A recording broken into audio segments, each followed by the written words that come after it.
Salve, salve galera! Retornamos com as últimas notícias da mídia esportiva sobre o tricolor paulista nesta sexta. Fique até o final e descubra o nome de um atacante multicampeão na Europa que pode estar chegando em breve para reforçar o SPFC para o Campeonato Brasileiro e para as Copas Libertadores e do Brasil que irão iniciar logo mais. Antes, não se esqueça de deixar aquele seu super like no vídeo e se inscrever no nosso canal. Atualizar também sobre o São Paulo e tudo o que você precisa saber sobre o FDIC, aquele fundo que pode captar até 220 milhões de reais. São Paulo vai ter um período aí, até o dia 30 de março para se preparar para essa estreia do Brasileirão. Dia 30 vai enfrentar o Sport lá no estádio do Morumbi na primeira rodada da competição, mas até lá muitos treinamentos aí para o técnico Luiz Subeldi acertar o que deu errado aí durante esse início de ano de 2025. Ontem a equipe se reapresentou aqui no CT da Barra Funda e ontem a gente já teve ali duas novidades não tão legais. Tanto o Lucas quanto o Alan Franco não estiveram junto com os demais colegas porque ficaram no refis fazendo ali uma parte de... termos médicos, né? Ficaram ali para aprimorar a parte física no quesito médico, porque o Alan Franco sentiu um trauma no braço esquerdo, enquanto o Lucas sentiu o joelho direito durante e após o clássico contra o Palmeiras na última segunda-feira. Mas a boa notícia é que hoje eles já fizeram aqui o treinamento, né? O elenco de São Paulo voltou a treinar no período da manhã e hoje o Alan Franco, pelo menos, já esteve em campo junto com os companheiros. Ele ainda está tratando o trauma no braço, mas já pôde estar, foi avaliado e já pôde estar junto com os seus colegas. Agora o Lucas não, o Lucas seguiu fazendo seu tratamento e vai ser avaliado diariamente para saber quando ele vai poder estar de volta ao campo para treinar junto com os seus colegas. São Paulo vai continuar treinando normalmente até, enfim, chegar o dia 30 ali, né? Então deve treinar, ganhar uma folga aqui e outra ali, mas deve treinar normalmente até essa estreia contra o Sport. A gente lembra que no ano passado o Tricolor ficou na 6ª posição do Campeonato Brasileiro. No final ali, alguns torcedores ficaram um pouco incomodados com o desempenho do time, mas o fato é que Botafogo vencendo a Libertadores e também o Campeonato Brasileiro e o Flamengo ganhando a Copa do Brasil, o G6 foi aberto, São Paulo conseguiu a vaga direta para a Libertadores, então conseguiu essa vaga de forma direta. Mas para esse ano as expectativas estão maiores. Há uma expectativa de que o São Paulo consiga brigar pelo título do Campeonato Brasileiro. E aí eu jogo essa pergunta aí para vocês discutirem. A gente vai ter bastante tempo para falar sobre São Paulo e essa preparação, mas já jogo essa pergunta para vocês aí, Mi. E aí, com esse elenco, com esse treinador, essa comissão técnica, vai dar para o São Paulo brigar pelo Campeonato Brasileiro? São Paulo pagou os atrasados.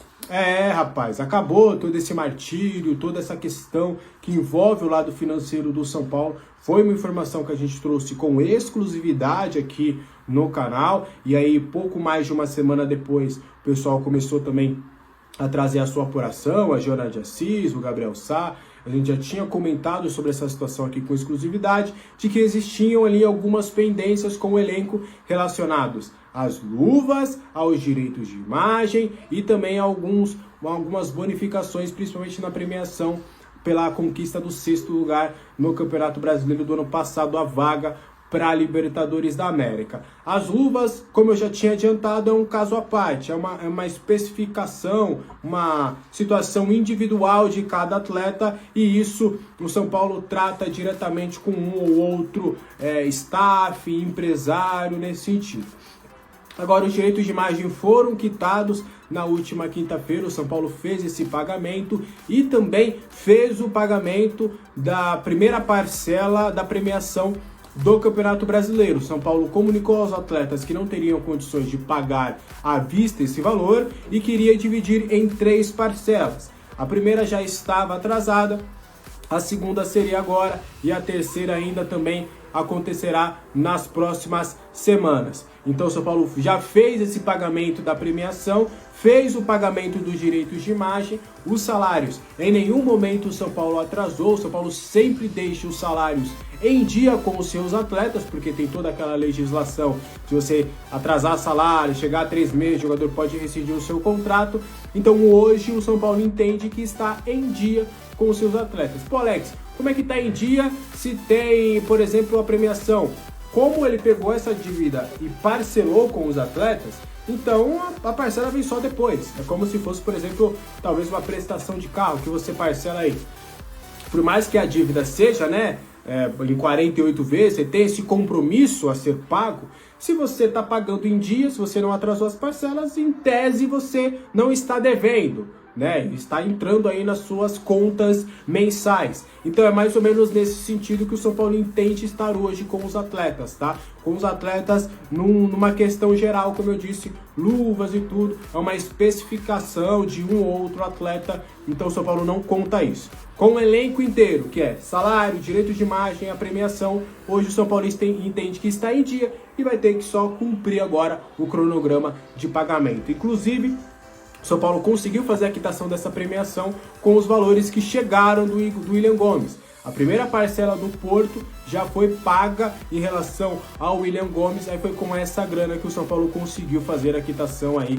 dessas pendências com o elenco. Então hoje, finalmente, podemos dizer que o São Paulo está em dia com os seus jogadores. Combinado? Bora continuar trazendo mais algumas informações sobre o tricolor paulista? Informação que a gente tinha conversado com exclusividade, né? De que o São Paulo, o departamento de base feminino do São Paulo, eu sempre falo base feminino porque às vezes tem alguns setores ali que alguns profissionais que fazem a mesma função de base de feminino.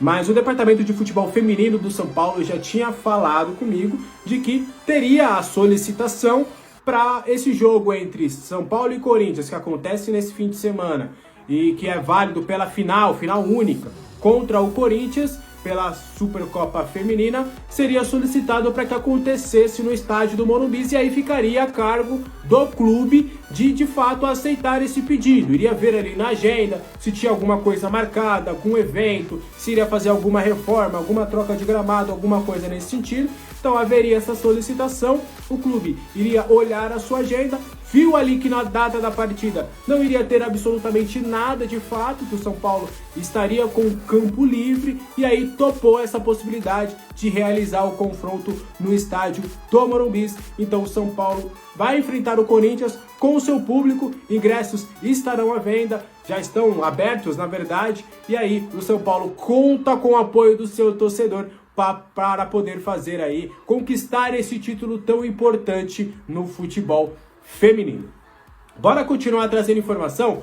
Bora falar sobre Matheus Alves, né? Essa renovação contratual que está emperrando, nesse momento não evoluiu, essa que é a verdade, é que não há dificuldades em relação a valores ou nada do tipo. O que houve agora foi o interesse de algumas equipes do futebol do exterior, principalmente da Arábia Saudita e do futebol europeu. A gente já falou em algumas oportunidades que algumas equipes do futebol europeu estão de olho na situação do atleta. Atlético de Madrid, Sevilha, Barcelona, Milan, foram algumas equipes que entraram em contato recentemente para saber mais detalhes sobre a situação do jogador, e com essas sondagens e a falta de minutos no atual elenco fazem o staff dar uma recuada nessas tratativas, né? Apesar de que ele jogou alguns jogos, inclusive foi titular contra o Botafogo de Ribeirão Preto, contra o Bragantino na participação do São Paulo no Campeonato Paulista, mas existiu o entendimento de que ainda precisa ser algo um pouco mais frequente essa entrada dele nos jogos. Nas últimas partidas, o Matheus sequer foi relacionado para os jogos, inclusive o São Paulo optou por colocá-lo para jogar no Sub-20, ele fez a estreia, esteve na estreia do São Paulo no Brasileirão Sub-20 contra o Grêmio, vitória 5-1, uma grande atuação de fato do Matheus Alves dentro de campo, fez 2 gols, deu outras 3 assistências, e ele foi o grande destaque, o grande nome dessa vitória do São Paulo. Porém, por enquanto, essa renovação está bem estagnada. Não há evolução. Existe nos próximos dias a expectativa por parte do São Paulo de sacramentar essa renovação para não correr riscos. Lembrando que o Matheus Alves tem contrato somente até janeiro do ano que vem. Então também ali no meio do ano ele já vai poder assinar um pré-contrato com qualquer outro clube. Tem os gigantes aí europeus de olho. Tem também a Arábia Saudita, equipes melhores que também estão presentes ali nas consultas, nos contatos com o empresário do jogador, que é empresariado pelo Juliano Bertolucci, que tem um bom contato com o Júlio Casares. Ele está fazendo esse meio de campo do Marinax, ele estava na negociação com o Oscar, com o Cedric também, e aí a expectativa, nos próximos dias haverá uma nova reunião entre os dois ali, presidente Júlio Casares e o Marinax, não, e o Juliano Bertolucci, para parar algumas questões, para conversar sobre algumas situações, e uma delas é a do Matheus Alves. Então existe uma expectativa aí de resolver logo essa situação do Matheus Alves, assinar o contrato até 2028, uma valorização salarial, e que aí, já no Campeonato Brasileiro, quem sabe, ele já possa ter oportunidades para vestir as cores do São Paulo. Combinado? Esse foi o vídeo de hoje. Espero que você tenha gostado. Qualquer dúvida, os espaços dos comentários estão abertos. Espero muito contar aí com o seu comentário, seja para falar do vídeo ou das informações que a gente trouxe. Não esquece, deixe o seu like, conheça aí o nosso clube de membros. Aqui na descrição tá os membros e também tá as outras redes sociais. Todo dia tem vídeo novo aqui no canal para você que tá chegando agora, para você que é novo. Todo dia às 7 horas tem vídeo novo aqui no canal. Faça chuva, sol, luz ou sem luz, estamos aqui sempre. Um abraço para todo mundo, boa sexta-feira. Hoje estarei lá na live dos 3 zagueiros, tá? A partir das 6, 6h30 estarei lá trazendo também um pouco de todas as informações do Tricolor Paulista. Um abraço para todo mundo, até a próxima, tchau. O resultado... E a sua opinião? Cara, é assim, vai tirar o Abel do Palmeiras? Ok, vai trazer, enfim, Tite, Luiz Castro, Guardiola para o São Paulo. O São Paulo vai ter grana para contratar um técnico muito parecido com o Zubeldia. Então, se for para contratar algo muito parecido com o Zubeldia, segue o trabalho de quem tá. Sim. Vai caber a diretoria e entender agora. O Zubeldia precisa melhorar algumas coisas. Minutagem para garotos da base, não fez no Campeonato Paulista. É um treinador que ele é muito reativo, na minha opinião, nas substituições. O Zubeldia demora para mexer. Ele sempre espera o outro treinador fazer algo para, em cima disso, vou entender o que eu vou fazer. Sim. Eu entendo, Gabriel, que o São Paulo precisa de um treinador nota 8 para o tamanho do São Paulo. Eu considero o Zubeldia um nota 6. Se for trocar por outro nota 6, mantém. Se o São Paulo for ousar e buscar um treinador do tamanho dele, tem que trocar. Boa. Caramba. O cara é um monstro mesmo, hein? Explicação claríssima. Concordo plenamente. E acho que isso vale para todos os clubes. Sim. Todos. Às vezes troca para trazer um igual, né? Você paga a multa do cara, você gasta mais. Vale para todos os clubes. Na época que falavam do Ramon, não agora, antes, lá, quando estava pressionado lá ano passado, eu falava exatamente isso. Tem que mandar o Ramon embora? Vai trazer o Tite? Vai trazer o, sei lá, um outro nome aí. Não vai. Então, deixa o Ramon. Deixa o Ramon. Ué, deu certo. Você vai tirar o cara, vai começar um trabalho do zero para trazer alguém do mesmo nível ou pior, só para dizer que trocou? Não, Sim. Se você for... Aliás, tá faltando técnico aqui, né? Não tem. Tá difícil. Tá difícil. A prateleira aqui desceu muito, né? Total. Agora tem um outro caso. Essa semana aí do Brasil contra a Colômbia e contra a Argentina, eu não sei, por exemplo, 2 cacetadas que o Brasil toma, o que pode acontecer com o Dorival. Se o Dorival fica no mercado, aí certamente ele é uma unanimidade no clube e para boa parte da torcida. Aí o Dorival seria um nome que poderia vir. Boa, campeão da Copa do Brasil. Pode acontecer. Caramba, às vezes as datas coincidem. 2 cacetadas para a seleção, o Zubeldia perde aqui, às vezes acontece. Caramba, bem lembrado do Pode ser Dorival, mesmo. Não mesmo. Acho que vai acontecer, mas você acha que ainda a CBS vai bancar se perde os dois, tem fica. Risco do Dorival, na sua opinião? Não, tem. Eu acho que ele, ainda mais para a Argentina, e aí entra muito aquilo. Como, né? Que derrota, né? Brigando, vexatório. Sendo, então, tudo isso pesa, não dá para duvidar de nada. Ainda mais na pressão que o Edinaldo está sofrendo, porque está à véspera de uma eleição lá. Então, não dá para duvidar. E se o Dorival no mercado, ele vai ser prioridade de quem tiver... Qualquer clube sem técnico vai para cima. O São Paulo, então, com o Zubeldia aí, é que eu acho que não vai acontecer. Então, acho que não dá muito para contar com isso. Acho que realmente não vai se confirmar. E aí entra no que o Léo Palmeirense falou. Quem? Não tem. Você vai falar, vou mandar o Zubeldia embora. E aí? Sim. Não, até mandar o Dorival da seleção. Quem põe no lugar do Dorival? Aí eu acho que pode vir um gringo. Será aqui... que a CBF quer um gringo na seleção? Olha, Dá, Silvestre. Campeonato Brasileiro é mais complicado pela regularidade. Não sei se São Paulo vai ter elenco para tanto. Acho que o São Paulo briga mais por vaga de novo na Libertadores do Campeonato Brasileiro. Não vou descartar uma possibilidade de brigar, porque é time grande, tem jogadores decisivos, mas acho que vai brigar mais por G4. Agora, nas Copas, tem totais condições. Porque aí é mata-mata, Copa do Brasil, até na Libertadores. O São Paulo embalando, pegando um ritmo aí.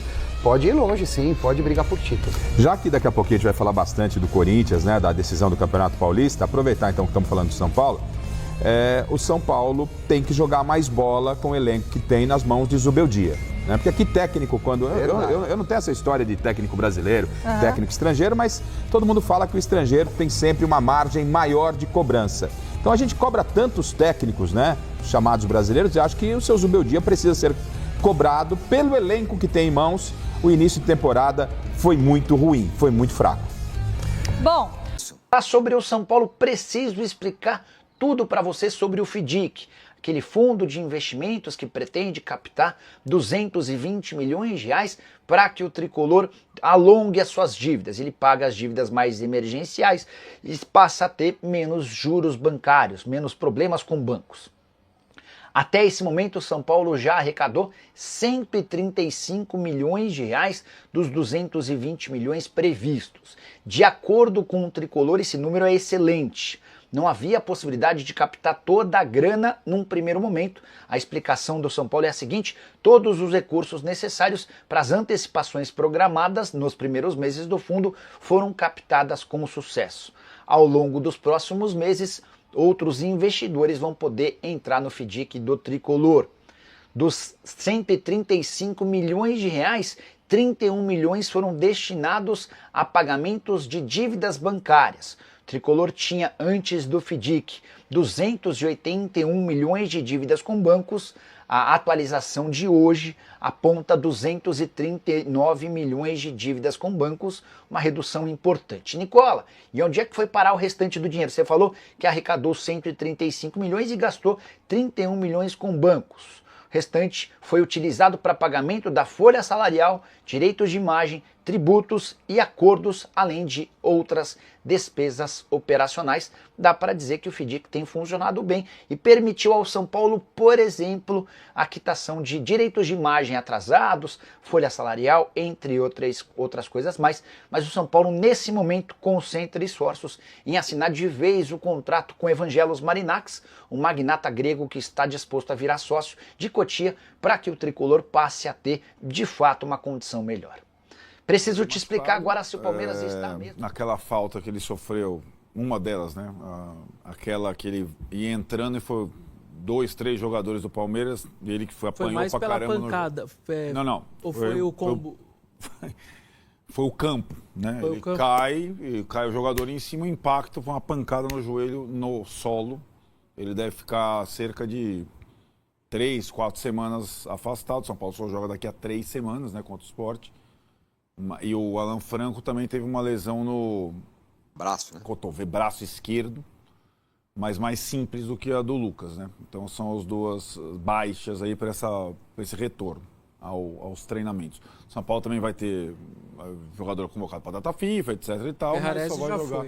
Ferrarese, etc, Bobadilha, né? Então, mas só volta. Tem também a questão da atualização da convocação da seleção brasileira na segunda-feira, porque vai ter isso por todos os times, né? Da lista de 52, né? Que é tipo a lista uruguaia. Na segunda-feira o Dorival deve atualizar a convocação. Ele que esteve ontem no Fla-Flu. Mas tem risco de algum São Paulino aí? Não. São Paulo, o Lucas está machucado, está fora. Sei lá, São Paulino, mas agora não tem jogo de São Paulo, né? Eu tô falando dos times, sobretudo Palmeiras e Corinthians, que vão jogar depois da data FIFA. Bom, o Neymar vai. O Neymar tá poupado. Não sei. Você acha que não? Eu acho que vai ter que ter essa é uma boa questão. Se ele vai ser mantido na lista ou se a lesão que ele teve, se evoluiu ou não, a cicatrização vai fazer um corte. Tem muita gente que acha que ele vai ser cortado. E essa outra galera é a que tá esperando só para ficar com mais bronca dele, que é o torcedor do Santos. Isso. Se ele for. São Paulo, então, tem 3 semanas aí sem nada, só com treinos. Olho na tela com os primeiros jogos do São Paulo no Brasileirão. São Paulo estreia contra o Sport, no Morumbis. A princípio, esse jogo é domingo, mas se tiver essas loucuras de tabela, é capaz do jogo pular para outro dia. Isso não ficou claro ontem, né, cara? Só lembrando, tem umas Libertadores cortando aí no meio. Vai ter tudo no meio, tem. Certo? Então, depois do Sport, por exemplo, deve estrear na Libertadores. Estreia e fora. A primeira rodada não está resolvida ainda, hein? Isso, A primeira rodada não está resolvida, justamente. Isso que eu tô falando. Esse jogo para Palmeiras e Corinthians, né? Esse jogo do São Paulo contra o Sport é domingo no Morumbis. Domingo, 4 da tarde, que o São Paulo não joga lá, acho que desde o tempo do Bezerra.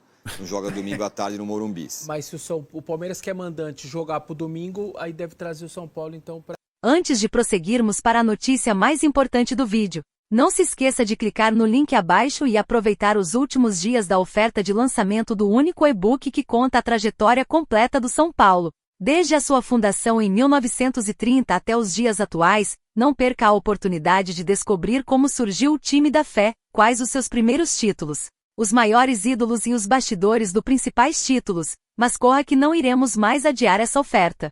Sem dinheiro para investir, o São Paulo pode ir buscar um centroavante em fim de contrato na Premier League. O tricolor trouxe 4 reforços em 2025, todos sem comprar direitos econômicos. Aos 29 anos, Carlos Vinícius está em reta final de contrato com o Fulham da Inglaterra e não terá seu vínculo renovado. O brasileiro é reserva do time de Londres, onde também joga Andrés Pereira. De acordo com Rômulo Giacomin, tanto o tricolor como o Botafogo estão de olho no jogador que já chegou a ser ventilado no futebol brasileiro em 2024. Desde 2017 ele joga na Europa, passando por Real SC, Rio Ave, Benfica de Portugal, Mônaco da França, Tottenham e Fulham na Inglaterra, além do PSV da Holanda. Entre suas campanhas de destaque, destaca-se a de 2019 e 2020 em que foi artilheiro do Campeonato Português pelo Benfica. Também conquistou a Supertaça Cândido de Oliveira e 2020 e 2021, quando foi campeão da Copa da Holanda com o PSV.